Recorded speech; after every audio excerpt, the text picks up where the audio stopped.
दरम्यान राज्यसभेची उमेदवारी न मिळाल्यानं छगन भुजबळांनी खदखद बोलून दाखवली. इतरांची मुलं लोकसभेवरती राज्यसभेवरती जातात असं भुजबळ म्हणाले. इतरांप्रमाणे मला सुद्धा न्याय मिळावा.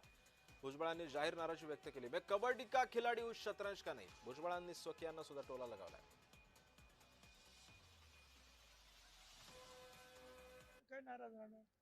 कारण मी सांगितलं होतं की ठीक आहे, जसं इतरांना जो न्याय मिळालेला आहे, इतरांचे जसे राज्यसभेवर, लोकसभेवर आणि इकडे मंत्री आहेत मुलं बाळ, त्याप्रमाणे मी सुद्धा हा पक्ष जो आहे स्थापन करण्यापासून पुढाकार घेतलेला आहे पवार साहेबांकडून.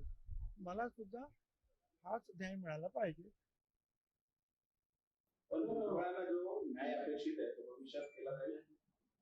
एक असं आहे की मी कालही सांगितलं, आजही सांगू इच्छितो की भुजबळ पक्षाचे 99 सालापासून संस्थापक अध्यक्ष आहेत.